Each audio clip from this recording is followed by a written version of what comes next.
Thank you, thank you. I appreciate that, and thank you for being here and giving me an opportunity to talk about some of the things I've been thinking about for a long time. And I hope they, if they do not make sense tonight entirely, I hope they point in directions in which you will be able to go and think about, and they will hopefully make sense. I know it sounds kind of esoteric to talk about remote viewing and non-local consciousness, but we'll simply make it as simple as it has to be for me to grasp it, and talk about why it's relevant to hacking. This talk is really about you. It's about your innate, intrinsic ability to observe the deeper aspects of yourself, or the dimensions or the structures. The language is hard to use because these things are imprecise, and yet they're very important, I think. It's your ability to observe the deeper dimensions of your own consciousness, or the structures of your own cognition, when you are engaged in hacking. And I mean high-level, immersive, deeply intransitive hacking, so that when you find yourself lost in that immersive process and you actually enter into the system, when you are engaged with the system in a way that involves what we call intransitive attention, you forget yourself and lose yourself in the process, almost, and at the same time watch yourself hacking. If the part of your mind that watches yourself watching can back up and watch your own processes, and watch, in effect, your own mind engaging with the interface of the system with which it engages, and at the same time distinguishes between yourself and the system that you are hacking.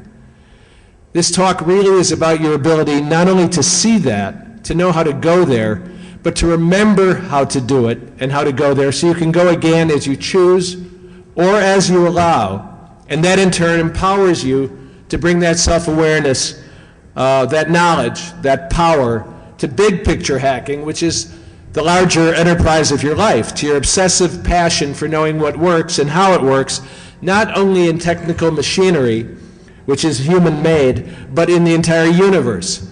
So it's really about the process of hacking turning into a metaphor in the middle of itself for how you engage with the other enterprises in your life. Because hacking is not just a hobby, or not just something trivial that we add on to who we are.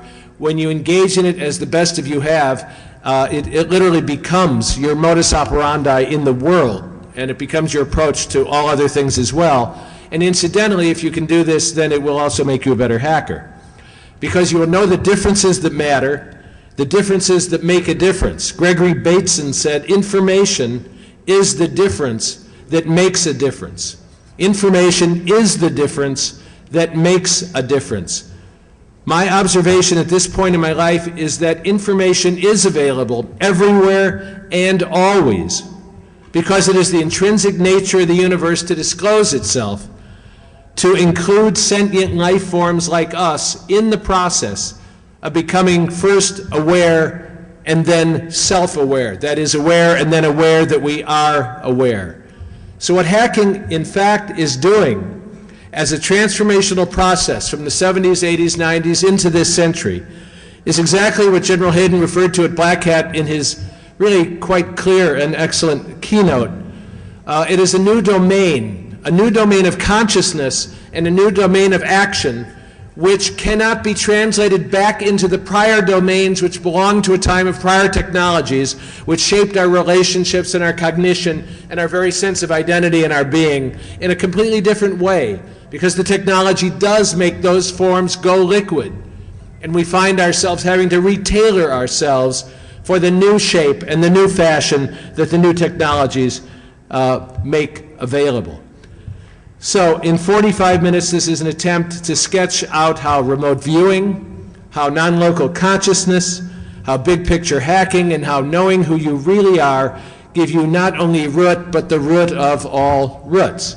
I've included a number of documents on the CD. They include reviews of books that I've written. They include interviews with people like Edgar Mitchell, the Apollo 14 astronaut, or Joseph McMoneagle, one of the more excellent remote viewers in the NSA Stargate program, and other people who have tried to engage with the darker sides and the shadow sides of these enterprises in order to find out what's really real, so that it can relate to the things that we take so for granted when you sit in front of a computer screen today and simply engage with it. So it's really about mindfulness and vigilance. Mindfulness and vigilance.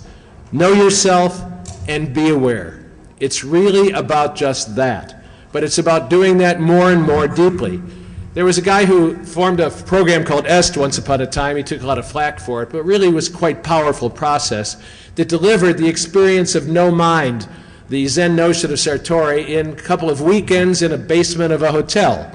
It was quite an American Esalen-type accomplishment, but he really did it. And the way he characterized, you have to forgive my language, but it's Werner's language, not mine. He characterized this level of awareness as really simply knowing the difference between your own ass and a hole in the ground. And he characterized the mystic at the same time as someone who simply knows what's so. And he added, he also knows so what. In other words, knowing what's simply so is the most that you can get your mind and your hands around, and knowing that it's so what, because it doesn't point to anything deep or profound at all, but something very light, is why there's a lot of laughter in the halls of Zen monasteries, and there is also a tremendous amount of laughter in the hallways of hackers. And I think some of it is for the same reasons. Because what looks to be real as you engage with it dissolves and discloses another level of the game. And this happens inside ourselves also, and in deep states of meditation, as well as when we engage in that intransitive way, that selfless way with the system we were hacking. So in hardcore hacking, it means beating the mind that designed the system, but in life it means aligning with the larger universal mind that seems to have designed the system as well. I'm going to refer as well to experiences of strangeness that people have in the presence of what we call serendipity, UFO experiences. The strangeness seems to be a function of the alteration of space-time in the presence of whatever it is that causes the experience.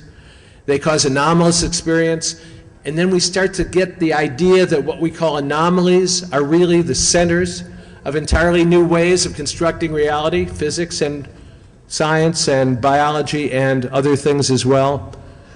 And so anomalies are not really anomalous at all. Anomalies are foundational of the next stage of understanding. And in a wonderful book Einstein wrote in the 30s on the evolution of physics, he talked about the transformation of the mechanical and the Newtonian view of physics into relativity and quantum mechanics. And he does it in that book with a great deal of clarity. But it always begins with anomalies, calling attention to themselves and compelling you not to ignore them, but to ask, if this is true in the universe, what else must be true? So, I know that sometimes in the 15 years that I've been speaking here and in other places that I've been speaking, before that in my other careers, people have questioned my sanity. I do understand that. There's a fellow who's heard me speak in the Netherlands a lot. He's with the CIA equivalent in Suriname, and he wrote to me after reading some of the things I'd written, exactly from which planet do you come? And Robert Morris Sr., not the Morris worm Morris, but the old man, kindly took my book, Islands in the Clickstream, at a Black Hat briefings many years ago, and he read it one night, and he returned the next morning, and he said, "You do know, don't you, that you are insane?" And I said, "Thank you very much." And he said, "I was hoping you would take that as a compliment." Another friend of mine who works at NSA, reading my current book, to which I will refer, Mind Games, because the material for it comes from the same place as this talk comes from. After reading the first chapter, in the introduction to which he is quoted, because he called me up and said, "You know, don't you, that 95% of this first story is not fiction." He said it reminded me of Robert Redford's movie, The 3 Days of the Condor, where the CIA agent read fiction to find out what was real. He said, but the key is, of course, you have to know which 5% is a lie in order to have the key to the code. And then he laughed and laughed because he agreed that people will probably think what is true is not true in the story and what is not true is true. It's called Zero Day Roswell, and it's about the suicide crash of a spaceship in order to give us the internet. The purpose for which is for us to put everything on the internet so that the alien species does not have to waste its time going to cocktail parties and things like this and taking notes that if it just gave us the internet, get a couple of suicide grays to be willing to crash the ship, give us the fiber optics, give us the chips. They knew we would build the internet. They knew we would put our consciousness entirely on it, and we would tell the whole universe everything. Well, that's pretty funny. But the parts that underpin it are insights into how, in fact, people do go behind systems and what they do with those systems when they get behind them, and it's not always what people say they do. Things are not what they seem, is in this book, Mind Games. If it has a theme, it's that things are not what they seem, and that's another way of saying that anomalies call attention to a deeper and different reality. So I tell you those stories of myself because I know really that I wasn't insane, that insanity, like wisdom, is contextual. Oh, I've had my doubts, and I'll talk about those moments in which you are so changed by what you are learning and what it is doing to you, which some of you may have experienced as well, that you experience a traumatic state. But insanity, like wisdom, is contextual, and if you see those anomalies first, the context that is missed by other people, which is what hacking really is, so that you can manipulate it and turn the context into content, then you will look as if you are insane to those who see only the picture itself and not the frame and not the ground of the picture itself. Because the truth is that Suriname CIA man also said, through your writing I discover reality again and again.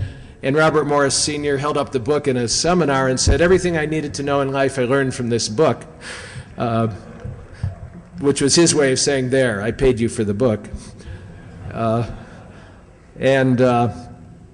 Hal is a fellow with whom I have discussed these deep, real things again and again. Now, to understand security, you need the notion of a pattern. But as a friend of mine at CIA said, not that I work at CIA, but as a friend of mine who I work for nobody.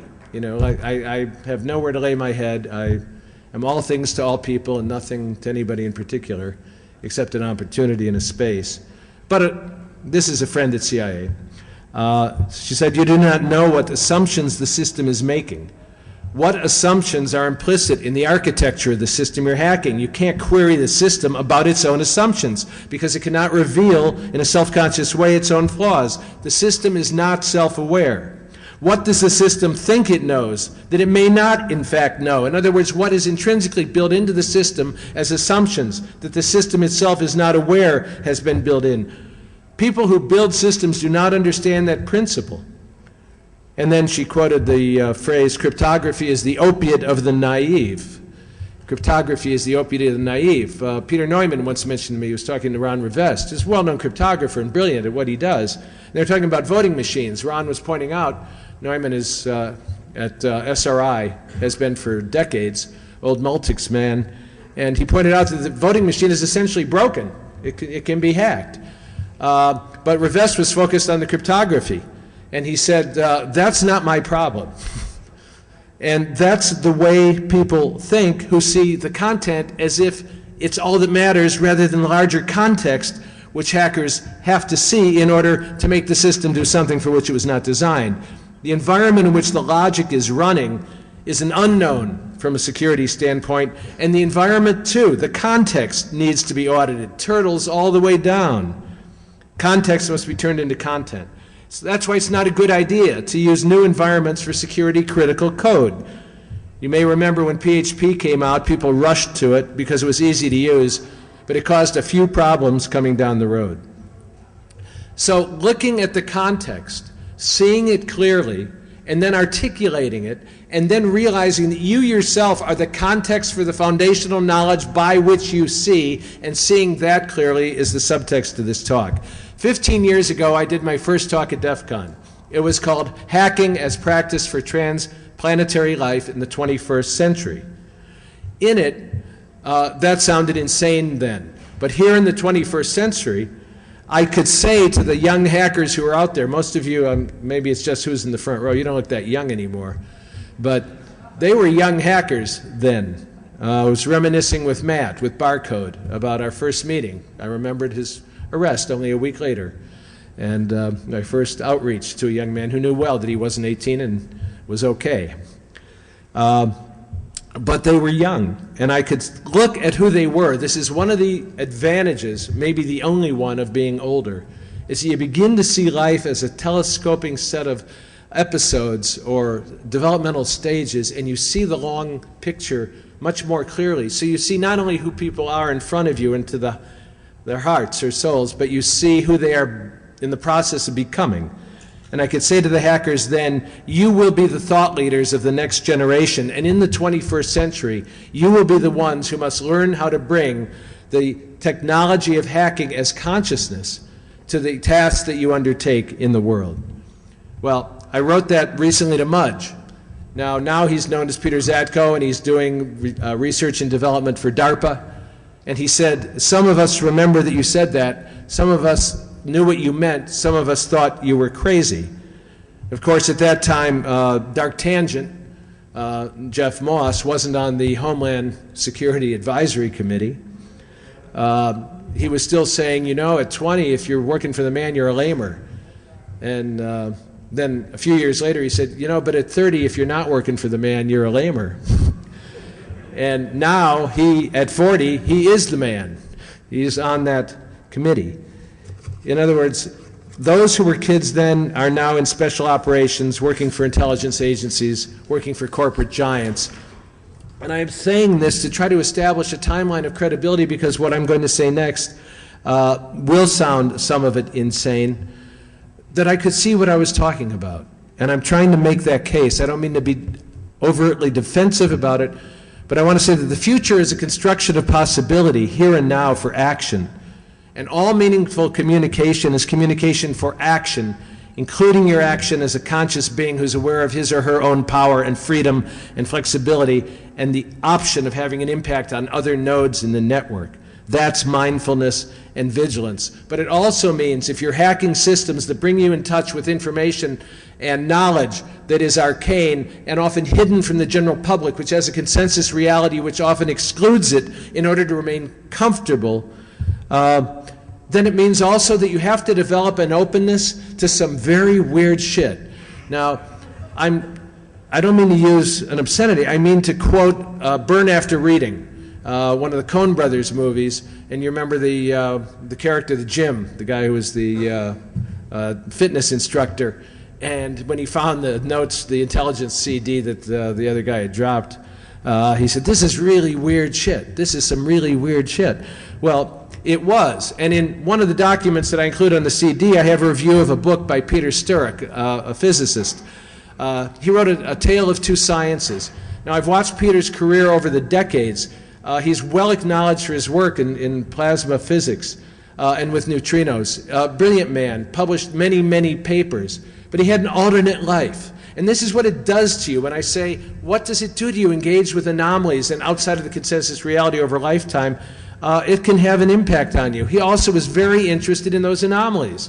And one of those was UFO phenomena. He wanted it studied for what it looked to be. He wanted it examined because it pointed to a kind of physics that simply was beyond our own physics, not what we thought was real, in other words, even after relativity and quantum mechanics had begun to move along, because all scientists know that those are merely structures of understanding for now based on what we think is real. And Peter experienced and suffered from being so dismissed and ridiculed when he tried to bring the subject up in the most scientific way. And I encourage you to read the review of the book, because he finally, at the end of his life, had to make, again, as we so often do, a case for himself by which he advanced his establishment career to show what credibility he had as a physicist, as a way of saying this is what science really is about. It's openness to the really weird shit that happens on the edges of our awareness, and then looking at it and trying to formulate our understanding of what it is that's happening in a way that makes sense of it. The same way Einstein reacted when entanglement was discussed, spooky action at a distance, which he could not accept, any more than he could accept God does not play dice with the universe. That is, he could not accept quantum mechanics, which posits for all states of being possibilities or probabilities, but not certainties and not definite things with boundaries and clarity around them. And so the implications of these things, the phenomena that Peter Sturrock insisted on studying, and the implications of spooky action at a distance or entanglement by which two particles, regardless of how far apart they are across the span of the universe, nevertheless move as if they are one thing. Therefore, the information between them moves faster than light. This leads other people to say, maybe the faster than light limit is not the limit on the universe that Einstein thought it was. And so when I talked to a guy like Tom Keller, in the 1990s, 93, he went to hear a lecture by Ben Rich. Ben Rich was the head of Skunkworks. Skunkworks, as you probably know, was the means by which many of our stealth aircraft were developed. They did black projects, and they did them within the context of large corporations, but did them with a different kind of rules in order to develop some incredible platforms, like the U-2 or the Blackbird. And in his speech, after he had left the Skunkworks, Ben Rich said, "You know," he said, "we know now that Einstein wasn't right. We know he was wrong. Faster than light is not the limit on the universe. We already have the means," he claimed in his speech, "to travel among the stars, but the technologies are locked up in black projects, and it will take an act of God to get them out. But anything you can imagine, we do know how to do. It just hasn't yet been implemented. There is an error in Einstein's equations," he said, when asked if we could travel to the stars. Someone said it would take a long time, and he said, no, it wouldn't take a lifetime because of the error in the equations, and we know what it is. We have the ability, if we could build it, to take E.T. home, he said. And then he added the obvious. If anyone has observed the phenomena to which Peter Sturrock refers, we will never get to the stars using chemical propulsion. It will not be action-reaction, blowing gas out of our ass in order to move forward against the propulsion. We will develop a new system, he said, a new technology, and find out exactly where Einstein went wrong so that we can do it. And when he was asked, well, what equations are you talking about? How does that stuff work? Those things which have been observed. He said, let me ask you how ESP works. And someone replied, well, because all points in space and time are connected. And he said, that's right. That's exactly how it works. Okay, spooky action at distance, entanglement of particles, matter that is connected across vast spans of space-time so that what happens to one piece happens to another. This is the subtext of the talk. And also, in order to get a hold of what this means for you, what it's going to mean going forward for you who are now the younger hackers who are going to build the next part of the century for us, is to bootstrap the duplicity and the larceny in your hacker hearts to a level at which the dark arts that you practice include and transcend a narrowly self-defined agenda. In other words, serving not only yourself in the process, but it can somehow expand the agenda to global humanity and even to a cosmic notion of all life in the universe. We are, in other words, cells in a body, not just monads, individuals, as we have thought since the Renaissance and not before, because the technology of printing and the Renaissance is what created the notion of an individual with rights and property rights and intellectual property and life, liberty, and the pursuit of practice. These were emergent properties of the technologies that created the revolution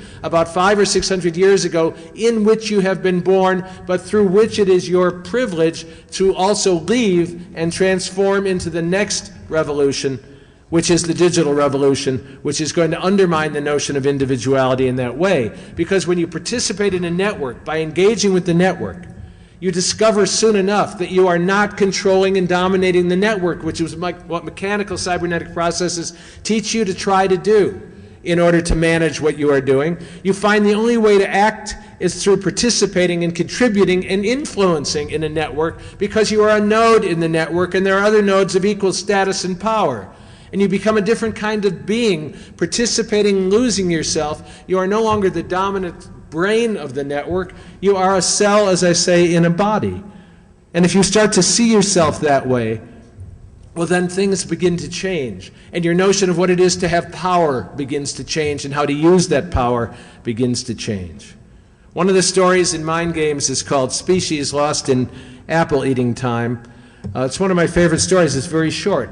But it simply takes a look at what it is in the universe that would happen if every aperture through which sentient life comes to understand itself, i.e. the human aperture is one, but you know that where life can happen, it does happen. And there is life throughout the universe, intelligent and sentient.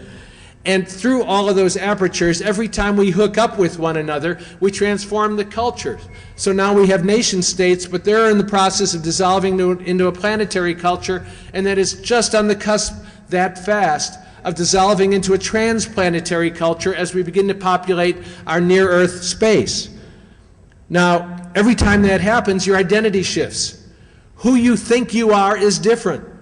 In the same way that your identity really does shift when you engage with a system that you hack, because in the process of watching your mind in its luminous, candescent way, late at night when nothing else is happening, but you suddenly stand back and see yourself almost fused with that system, it changes who you think you are, because the cognition that you have extends into and even influences unconsciously the dynamics of the system itself.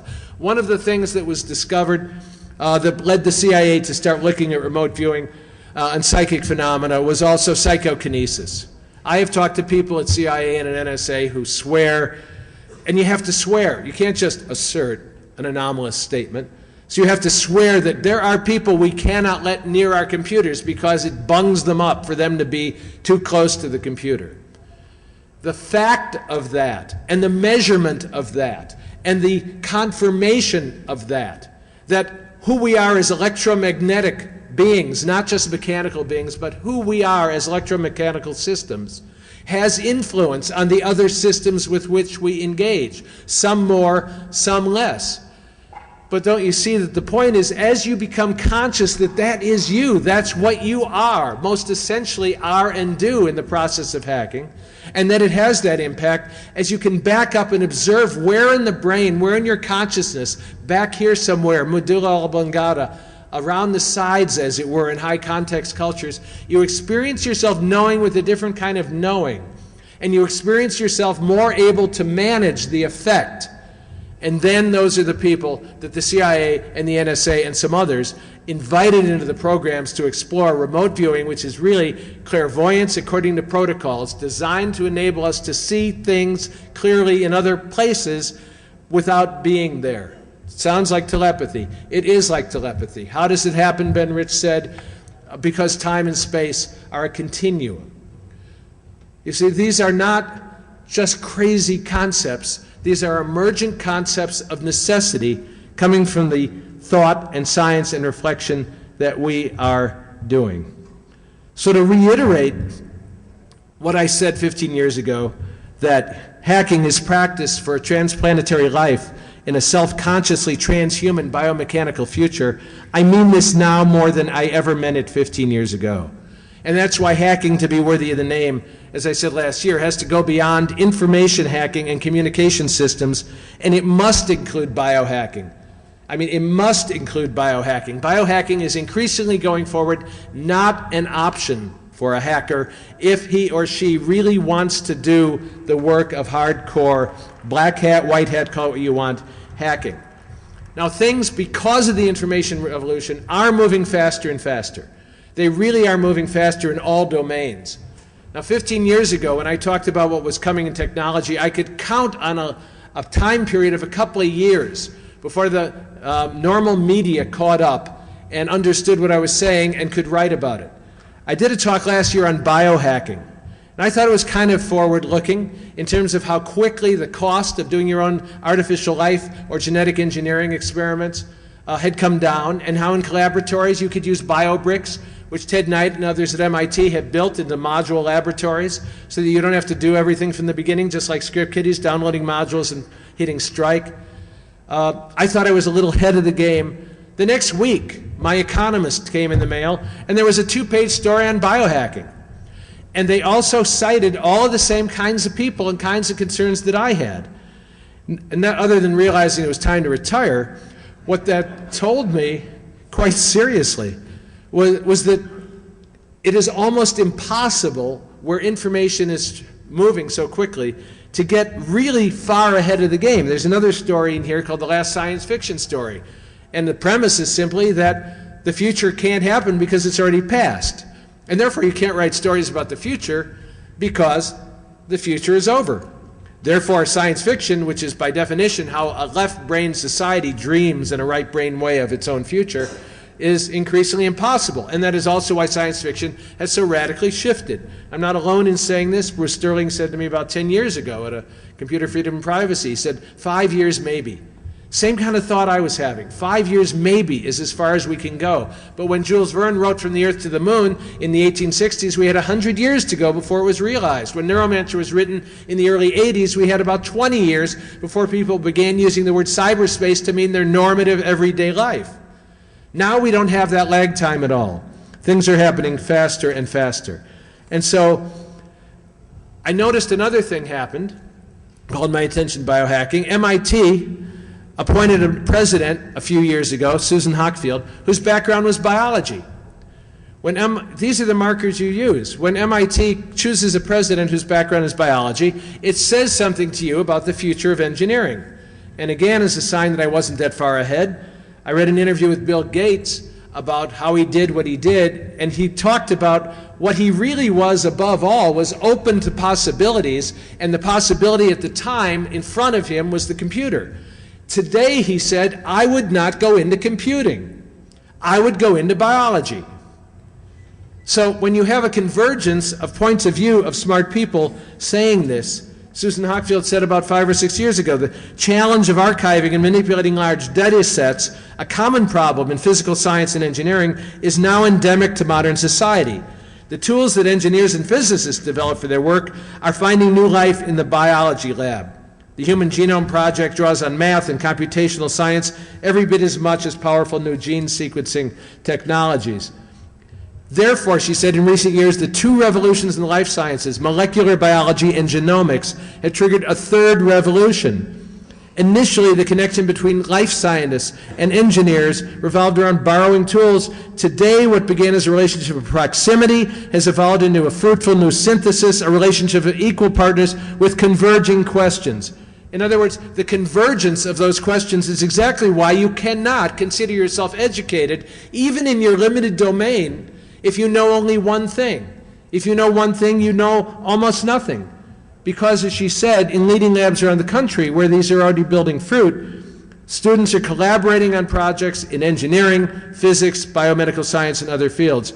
We must encourage young people, she said, to pursue work at the convergence, cultivate new kinds of academic organizations, and tune our funding mechanisms toward boundary-crossing work.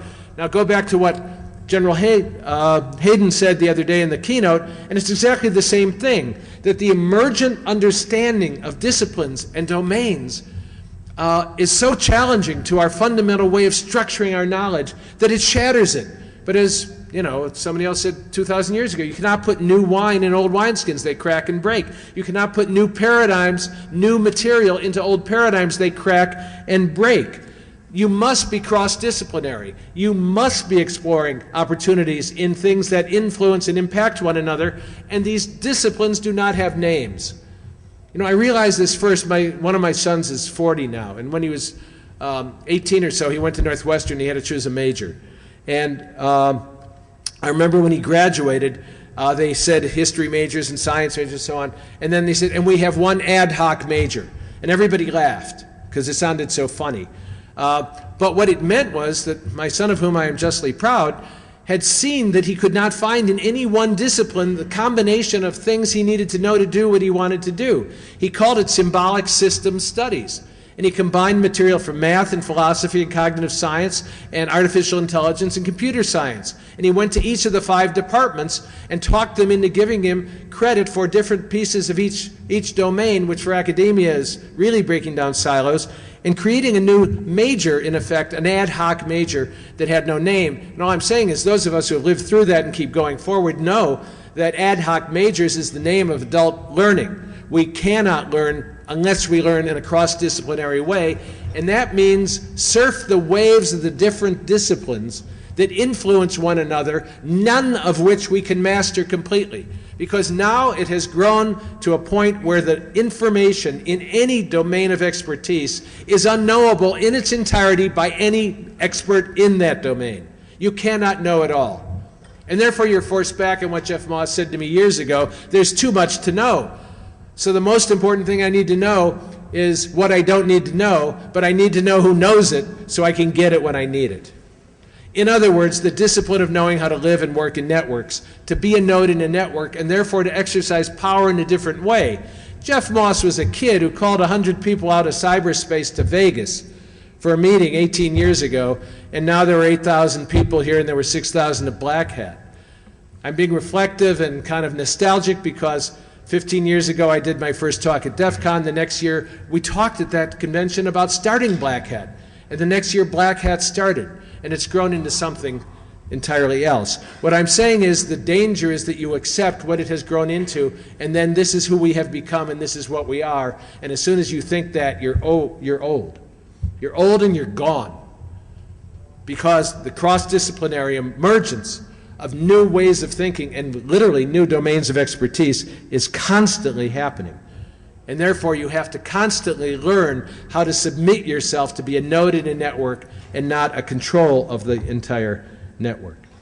So, how does all this go together? Well, let me see what time it is. 7:35. Okay.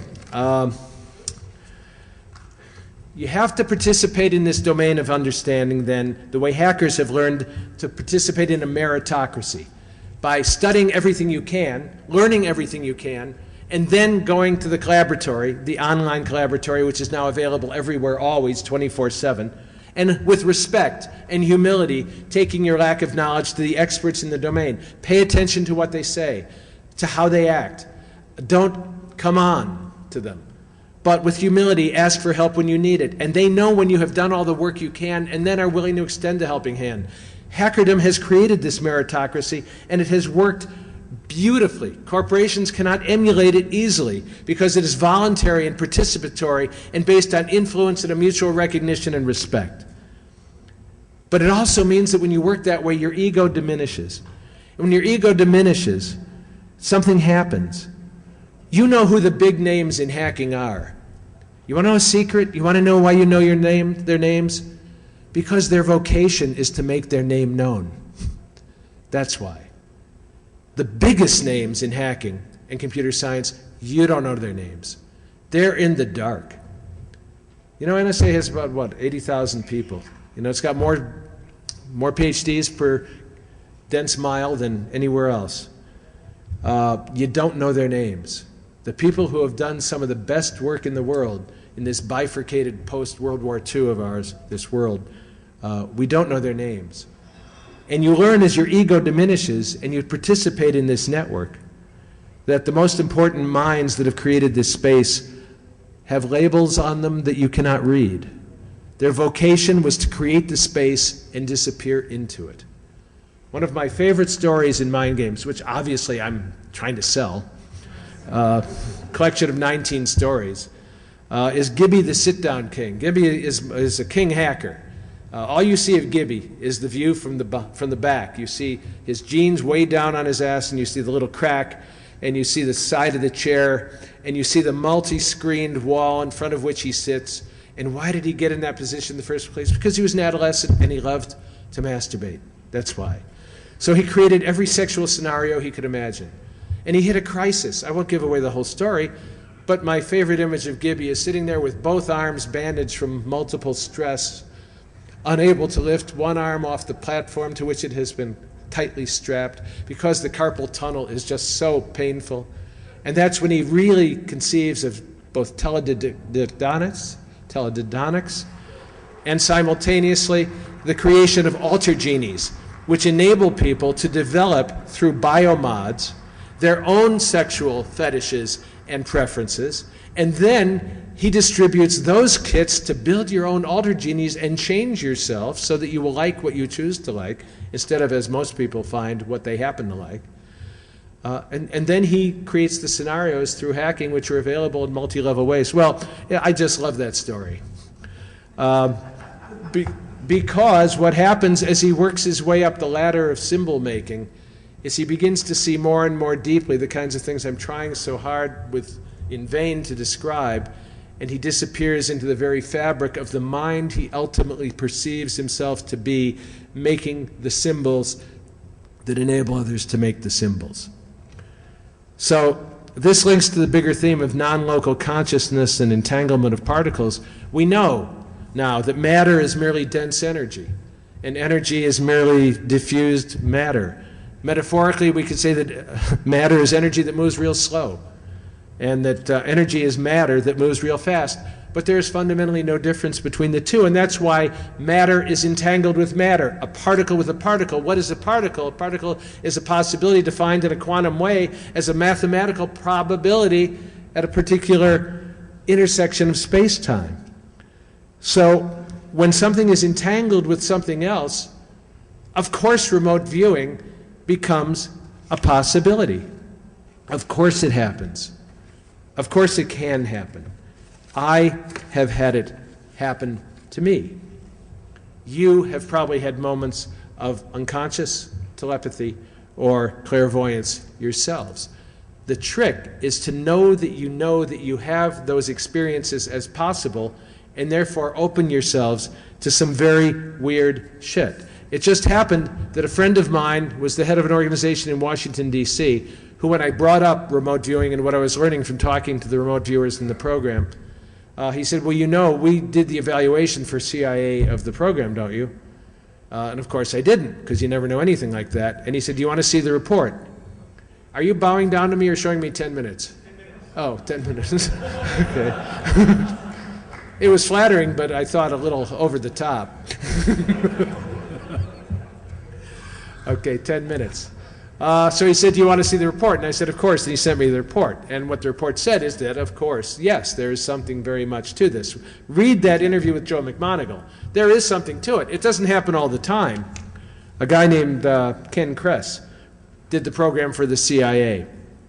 And why did they take it seriously? He said, we could find our attention, he said, to psychokinetics and remote viewing. That is, to telekinesis, to the influence of, quote, physical matter, which is energy, by human beings, which are physical matter, i.e. systems of energy. Don't you start to see that when the boundaries dissolve, what you become possible to be is not who you thought you were. And when the subject, of whom he's discussing, placed his attention on the interior of a magnetometer, the output signal was visibly disturbed. There was a change in the internal magnetic field. The descriptions, and then when they moved to Pat Price, who began to do remote viewing for the CIA, his descriptions were so startlingly accurate that we suggested the work be continued and expanded. And after one of his remote viewing sessions, two analysts, a photo interpreter and a nuclear analyst from Los Alamos, agreed that his description of a particular site and what was there was so accurate that, one, he actually saw it through remote viewing, or he was informed what to draw by someone knowledgeable at URDF. 3. Now, when you read that interview with Joe McMoneagle and you read that story of Gibby the Sit-Down King, you'll see that they both experienced something very similar, which is at the level of consciousness which we experience in deep states of meditation, the boundaries with which we describe our identities or the system you are hacking dissolve. You see that it is not that which you used as names, as labels to approach it, but something utterly else. McMoneagle and I agreed that when you reach that level of understanding and experience, language itself breaks. And in several of these stories that I wrote, the language itself breaks as a way to say that you cannot articulate what it is that you nevertheless deeply, truly understand and have the capacity to remember and know that you understand so that you can make it happen again. This sounds like some strange stuff. You know, it really isn't. It's just what's so. In the story in there called Silent, Emergent, Doubly Dark, I try to describe one of the deepest experiences I had, but it's done as metaphor. It was published as a slipstream story or a science fiction story. And it was about a person who goes into alien cultures in order to learn how alien cultures construct reality by immersing himself in them and then articulating how he has been changed by the process. But in fact, of course, each culture in which he immerses himself is a deeper state of consciousness. Much of the detail of the story came from my own experience in meditation.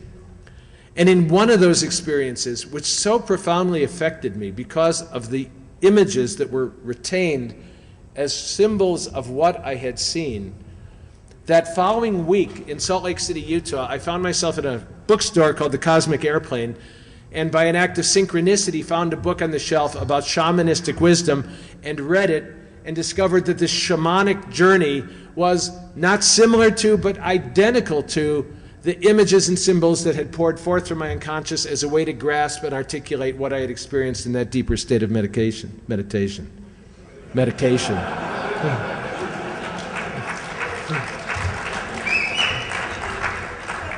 All right, I'll go there. One of my sons, I have nothing but genius children, right? All special. One of them worked at a place some of you may know. How many of you know the name Arrowhead?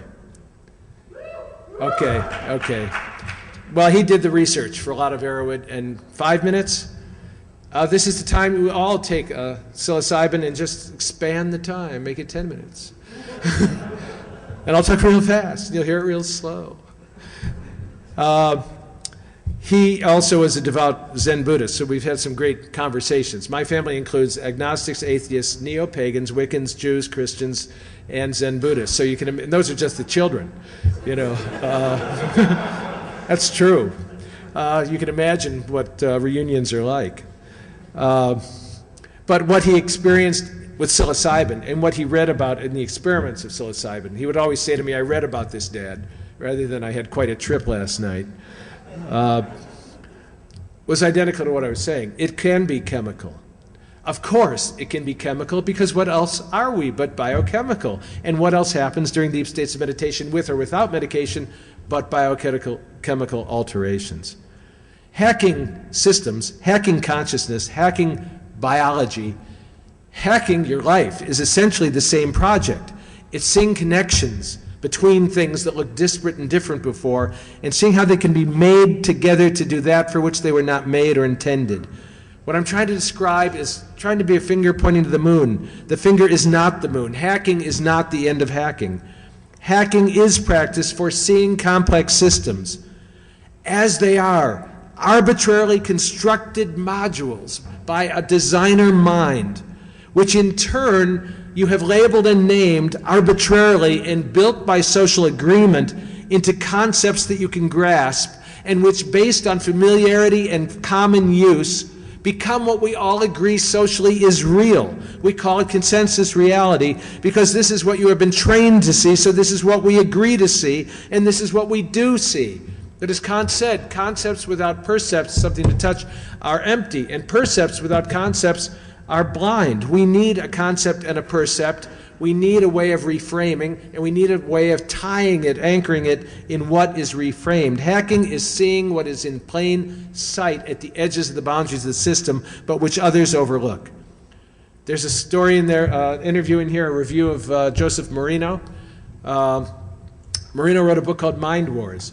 There's stuff on Gary Webb. There's all these things that I have down that I don't have time to get into that deal with what it means to explore the dark sides of these things, to go there. Marino tried to find out from neuroscientists, and he has great credentials. Read the review, read the interview I did with him, whatever it is in there. I did both.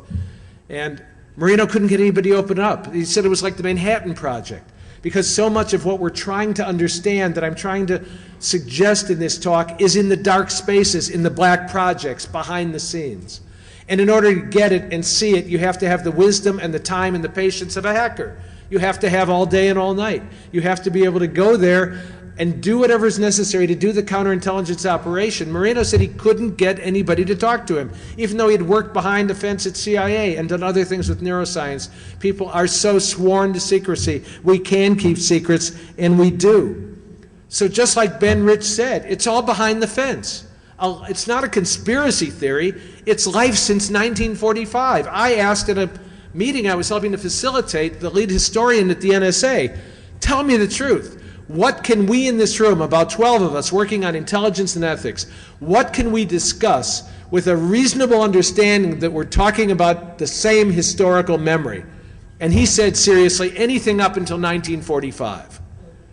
He wasn't kidding. He wasn't being funny. He was saying that since then, classification, compartmentalization, and the way we have bracketed and separated and kept hidden so many parts, even from those in the system, because they're not cleared to know what someone else is doing next door, has made the discipline, say, of cryptography. Kahn wrote this wonderful history of cryptography. He may have been blessed and cursed to have seen the emergence of a discipline, the history of cryptography, and its demise as a possibility all in the same lifetime. Because it is no longer possible to access the formerly classified documents, even through processes of declassification, into which I could go in depth and detail as to why that makes it even more difficult. We can't get the facts, and that's why people do project conspiracy theories onto what they don't know, but they know it's happening and they don't know what it is. And that's why it takes hackers to break down the barriers that prevent us from building the big picture, because otherwise we have been betrayed by ourselves and have forgotten that our primary vocation and mission is to know. How can we know if what we must know as the building blocks of our knowledge is hidden? In a famous UFO story, I'm finishing, famous UFO story, it may be true, it may not be true, I don't know, but it's a beautiful line. At a time when there were a number of encounters with what looked like a lot like humanoid entities associated with ships that landed, which left marks and burned leaves and were photographed, at that time, one person was told that he would one day leave the earth. And he didn't mean he as an individual, but he as humanity. And what he reported he was told was this sentence: "Watchman, one day you will see the universe."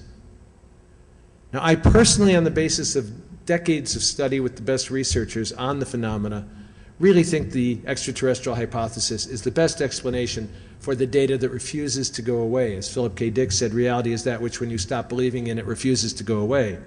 It doesn't go away. People read the interview with Edgar Mitchell.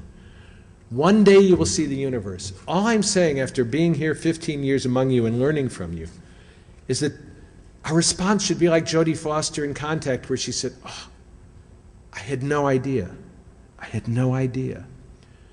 When what you see you thought you believed was an illusion, Maya, a veil that rips, what you're left with is what you see, just what's so. And the vocation of hacking is to teach us the technology of consciousness and the methodology of approach that enables us to do that, not only with the machinery we've built, which is fun enough, but with the vast universal machinery that seems to have been built prior to our arrival. I guess I have to stop. Huh? All right. Thank you.